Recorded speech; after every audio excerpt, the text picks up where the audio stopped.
Hello, welcome to episode 3 of Move in Ritual. My name is Mel. I am your host and your guide. And I just want to say thank you for those that have joined the past couple weeks. This has been really fun to do, and this is an extension of my YouTube. So if you move with me on the mat on YouTube, this is the piece where I share wisdom. This is the outlet of where I teach you a little bit more about yoga and Ayurveda and how to take it into your modern day life. We also have a special guest who frequents my YouTube videos. This is Nero, my cat. I don't know if I've actually introduced him, but he's part of the podcast today, so here he is. Today's episode is going to be talking about moving through seasons. So while I'll focus on Ayurveda's rules or ideas and philosophies for fall, autumn, which is the season we're in, this branches off my last 2 episodes about the nervous system and Vata dosha. So if you don't know what those are, I'm not going to reiterate everything in each episode. You can go back and listen or stay tuned, and hopefully this makes sense. But I want you to also think when I'm talking about this, that this is about thriving in any season, any changes, any cycles that you might be going through. So if, for instance, you've lost a job, you're starting a new job, you've lost someone, you're buying a house, you're moving cities, you're entering motherhood, whatever the transition, the phase is that you are in right now, this information applies. And that's what's beautiful about Ayurveda is we use the seasons as a metaphor, but also we work with them because we are nature. But we can also take that wisdom from the doshas, the energetic bioenergies, and bring it into everyday life. Okay, so let's talk a little bit about entering a new season. How does that feel in the mind and body? Well, for me, I am a mess. Of course, our mind is designed for movement, but it does not like change. And it might be subtle changes like, the leaves falling, or it might be something grand. But either way, your body's going to respond to that because the mind and body have a connection. They are in marriage, right? And if one's not happy, the other's not going to be happy. So think of happy wife, happy life. That's like your mind and body. So when we're entering the fall season, the first thing we're going to probably see is physical shifts, right? Digestion, I talked about, is part of Vata dosha, and autumn, fall is Vata dosha. So if you're someone that's receptive, or not the right word, you're someone who's, what's that word? I can't think of it. You're prone to anxiety or stress more naturally than others, then this season might feel off for you. It might be a little bit of a jump from summer to this season. The leaves are falling, the wind is picking up, there's a lot of elemental changes that we see. Fall also symbolizes on a deeper level, we're letting things go, we're surrendering, we're preparing for the season of death or integration, right? So we go inward more as winter comes into full effect. But fall's that transition that brings us from liveliness to darkness, right? Meaning inner world. So you might be receptive to sort of the fall physical changes. Like I said, digestion, you might see drier skin issues, you might see insomnia. These are all imbalances of Vata. And when I say imbalances, I mean that things have just moved a little too much and you're teetering on the side of that element that's a little heightened. This could also look like pure anxiety and restlessness that you can't really explain. Maybe you're not changing per se into a new job or this and that, but you're feeling in your body some like irritability, or not even irritability, just a sensation of movement, that things are fluctuating and you're not really understanding why. That is because it's Vata season. So I talked last week about the nervous system and how we balance that from a Vata lens and Ayurvedic lens. And in Ayurveda, one of the biggest things we do first is we work on our digestion. And then we also look on that energy level. So digestion tends to go drier. So you might be more bloated, more gas, more constipation. You might not be, but these are some things that we want to balance. So I talked about adding more warmth, especially in food and drink, as well as adding more oils or root vegetables. In Ayurveda, and mostly I think every nutritional program is always going to share with you to eat seasonally. So whatever's local in season for you, that is what you want to favor most, because you're tending to what is the freshest. That is the ideal. Okay, so going through with that is key. Talking about the mental aspects, the restlessness, insomnia, maybe just heightened anxiety, overthinking that you're not really aware of. This is where the mind needs more grounding. Like I said, mind has a direction, and that's to keep moving, but it doesn't like change. So when there's chaos or something shifting, it's going to move all over the place, and it's going to find, it's looking for data. It's like, what program am I supposed to pull up? It's like a computer system. So we want to look to practices, of course, like meditation, breath work, journaling, or it could be something that gives you grounding. So this is Ayurvedic and yoga talks. We're entering those mind-body practices, but there might be something that brings you joy or more grounding. So that could be painting, pottery, hands-on. It could be a sport. It could be an activity. It could be walking in nature, something simple. So I'll go through a little bit more. These are just some 2 things. So this is what we want to work on through not just fall, but any transitional season. We want to take a little bit of an audit of where our mind, mental energy is, and where our physical energy, where it's going.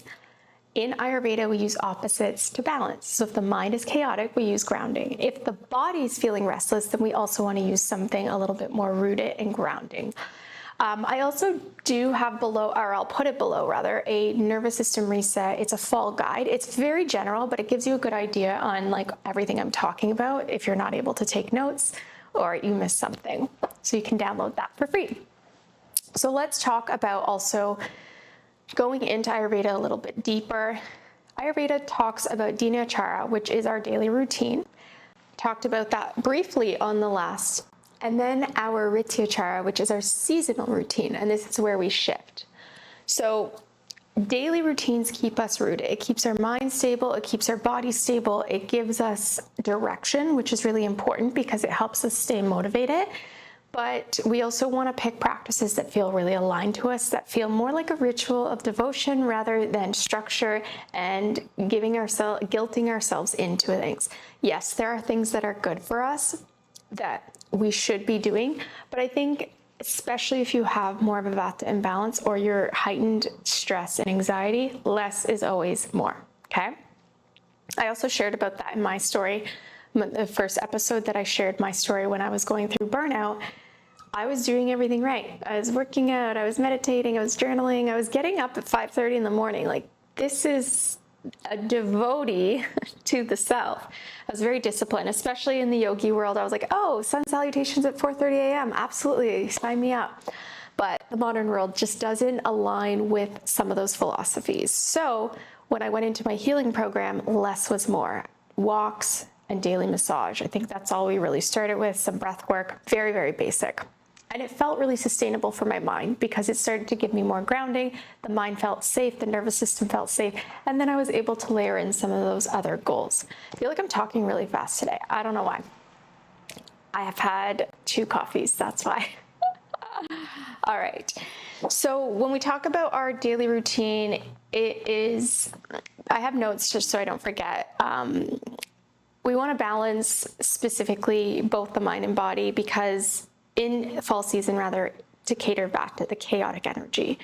If you're not feeling this, we'll talk about the other doshas, so don't worry. This is specific to seasonal transitions if you feel restless and a little chaotic.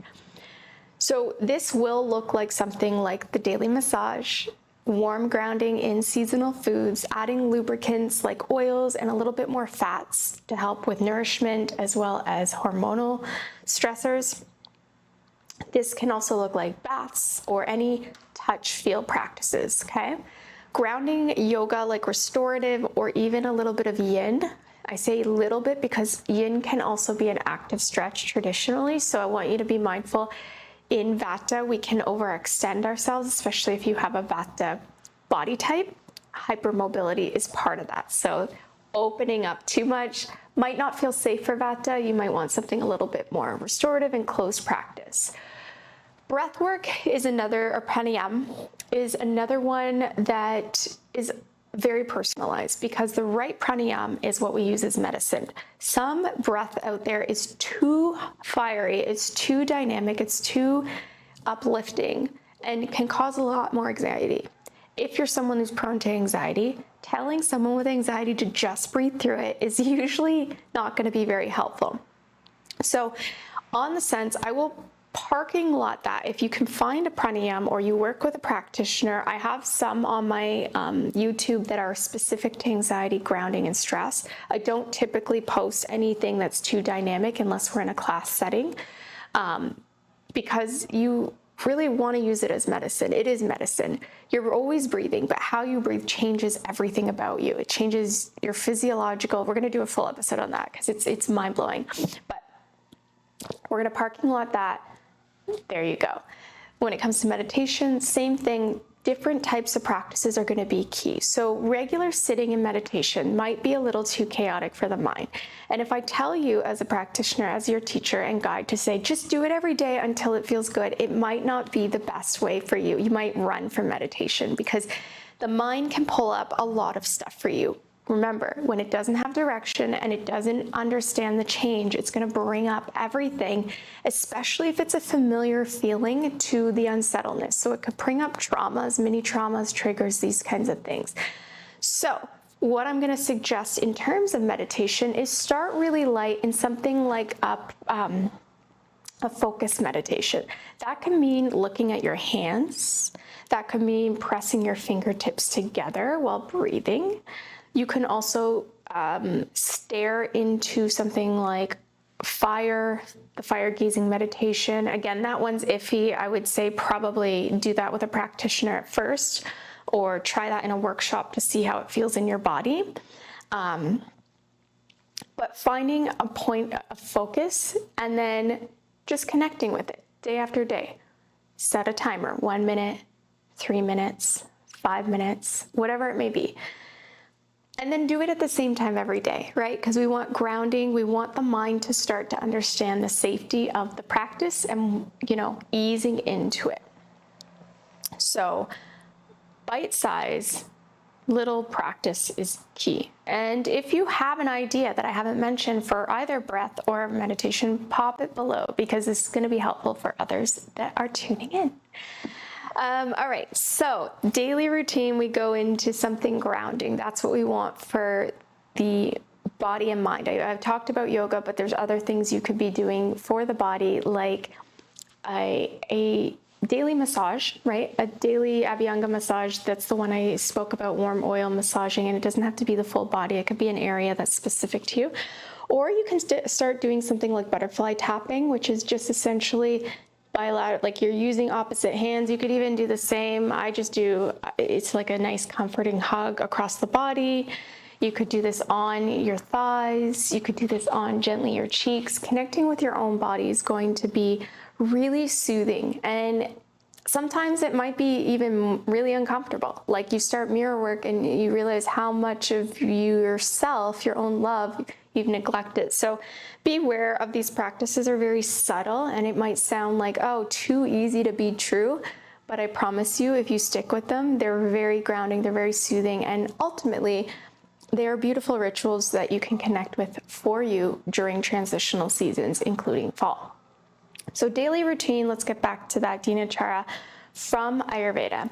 Ayurveda has a full daily routine, and I do not want to overwhelm you, especially in these bite-sized episodes, but we will do a full episode on that. If you are interested, comment below. What I will say is that Ayurveda does have themes, right? So when we wake up in the morning,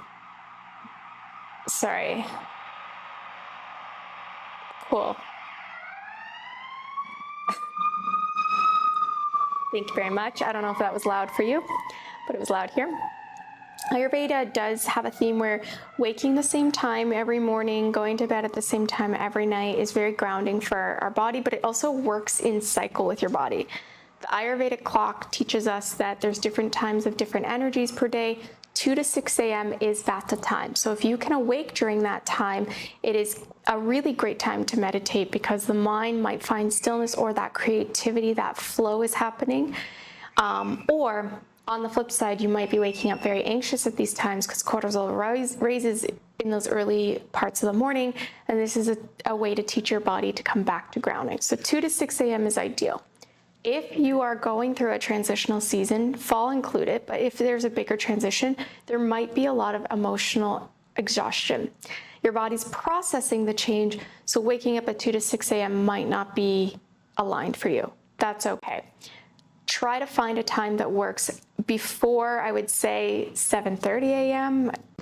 If you're someone that works during these times and your body is naturally in a rhythm with a different time cycle, drop it below. We will answer something specific for you because it gets nitty gritty. Ayurveda is always personalized. I'm giving you general ideas. So we want to wake at the specific time. We want to start giving our body nourishment for mind, body, and spirit or soul, whatever that means for you.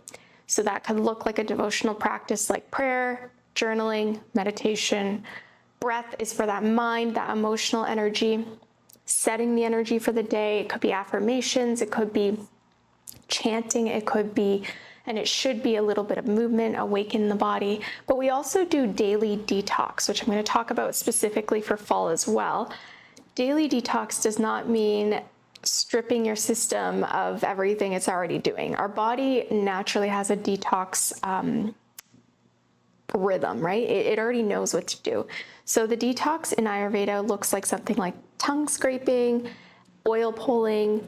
It might look like warm water and ginger, warm water and lime, or a tea, something to help digestion specifically, especially in transitional seasons. We want to sort of, because digestion gets affected, everything starts from inside out, we start to just support it. And if we do that daily, not just in fall, when we come to these bigger transitional seasons, we might have a little bit of a stronger gut going into that. So something to nourish, those are the main ones I'll talk about. Neti pot is another one. I like to push that more towards winter and spring when, kapha, when energy is a lot heavier and denser.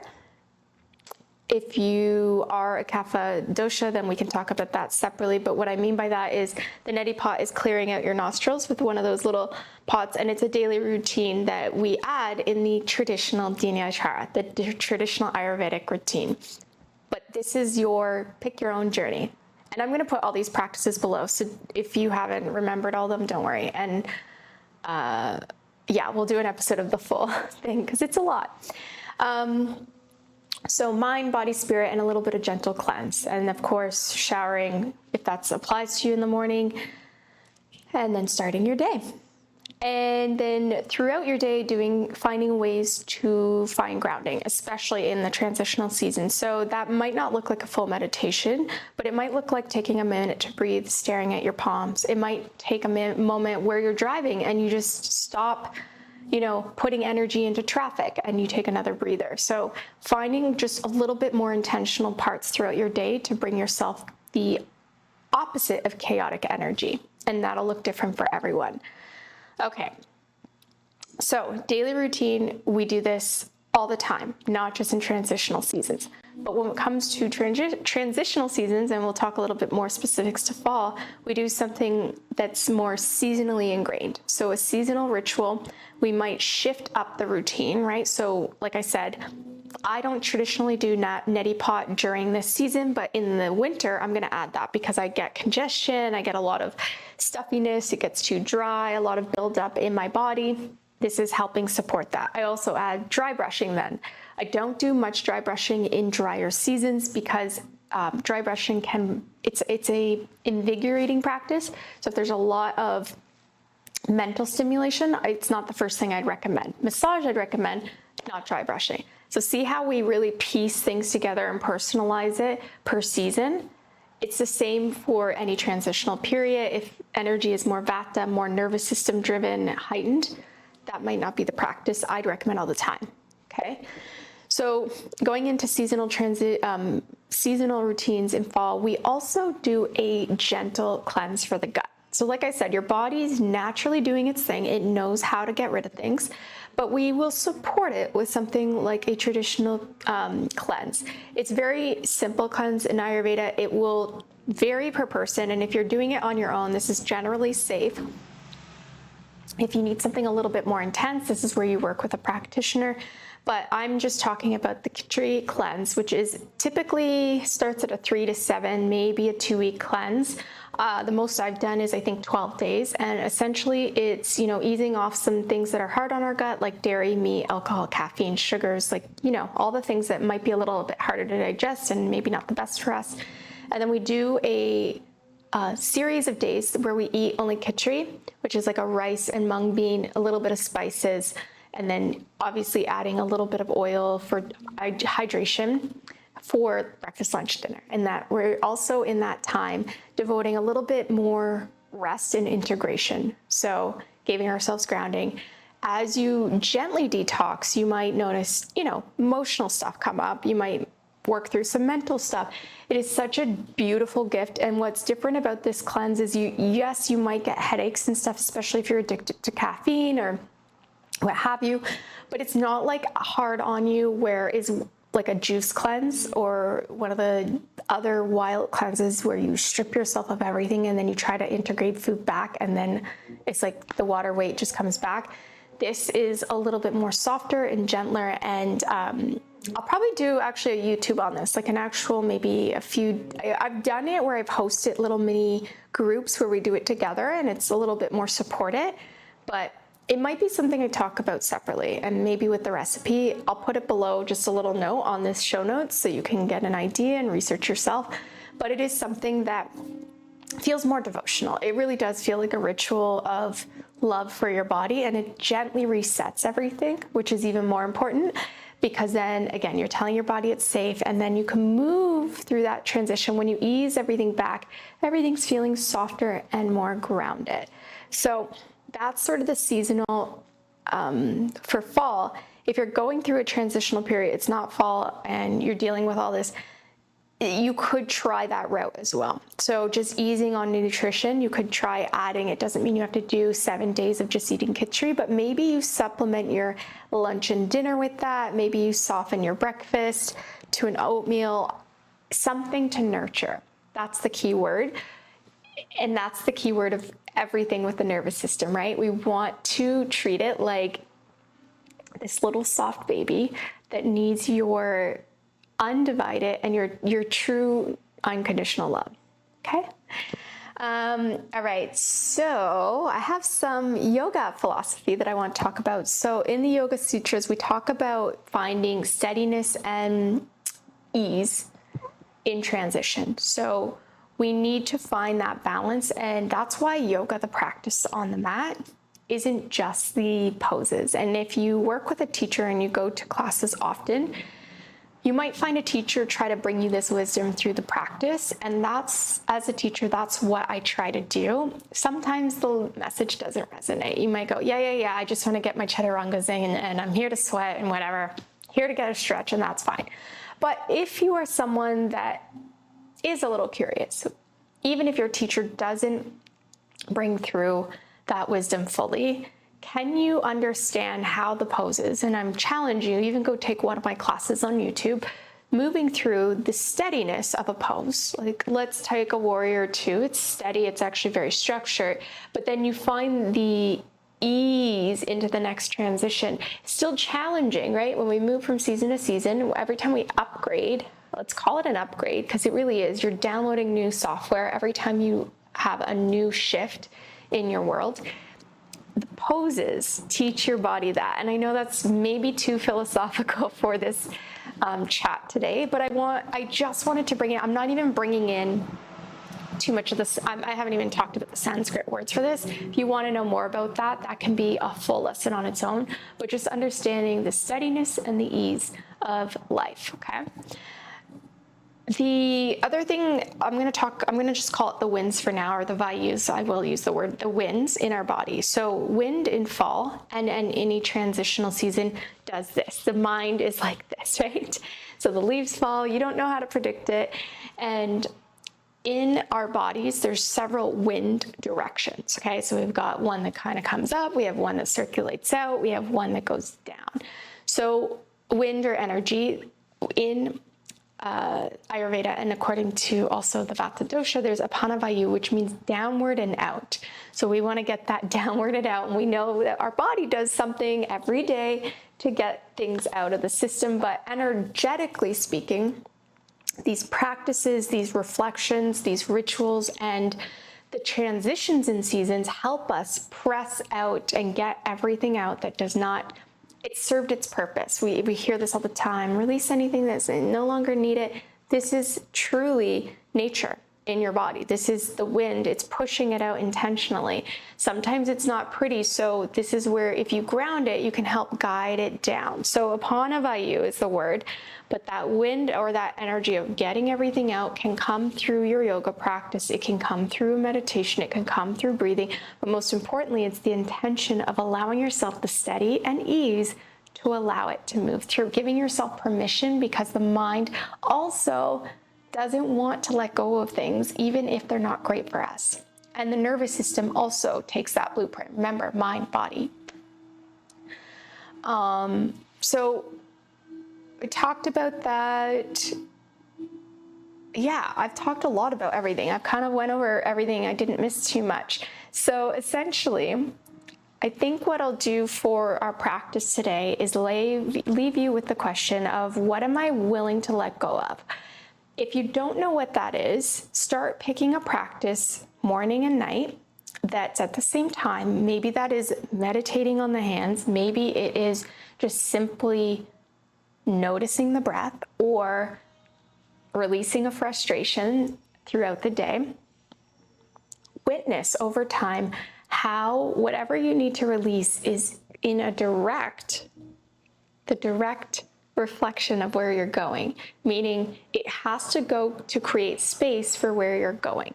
I know sometimes transitions are not easy. I get it. I have been through a very big transition in the last few months, and it's amazing to me when you let go of stuff, what comes into your life. So I promise you that while yoga teaches us a lot about do not grasp, do not attach yourself. You know, the ego wants to attach to the physical world, and what we try to transcend through a yoga philosophy practice is we don't hold on. But I promise you, there's also a flip side, and this is where I'm going to also tease out a really fun episode I'm going to do next week, because I don't know, when I was planning this came up about letting go, but you're also the creator of your life. You truly are.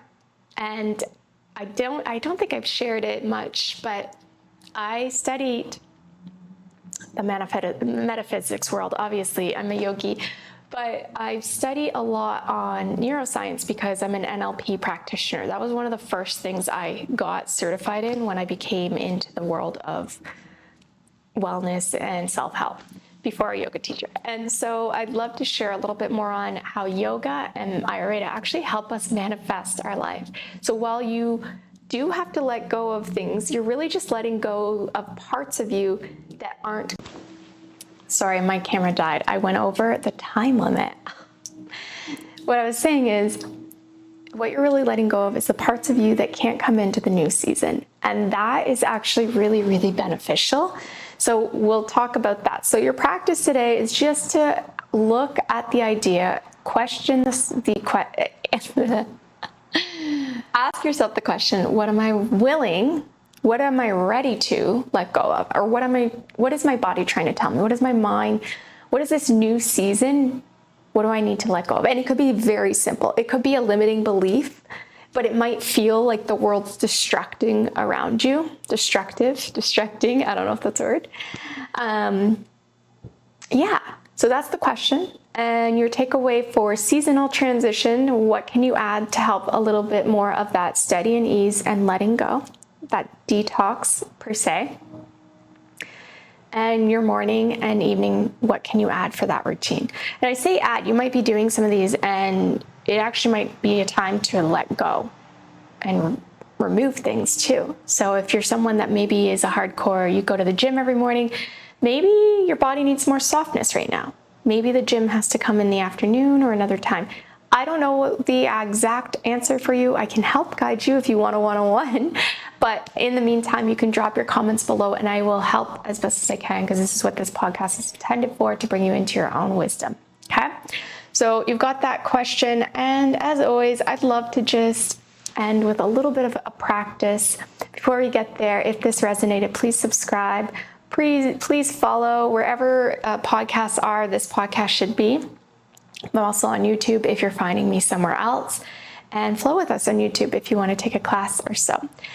All right, closing down the eyes. We're going to take a moment to just close with a breath to settle in. So let all the air out of your system.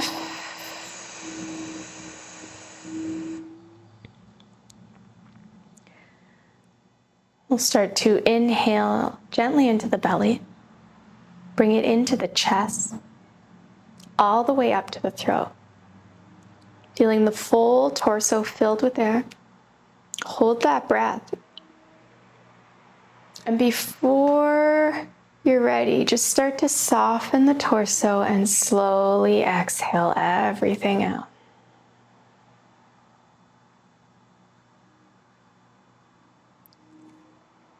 Just feel the breath coming back naturally. And whether your eyes are open or closed, just stay an extra minute or so here if it feels aligned. Soften the shoulders, relax them down the back. Thank you so much for yapping or listening to me yap for the last little bit. If this resonates, again, subscribe, like, comment how this all sounds, and we'll see you in the next episode.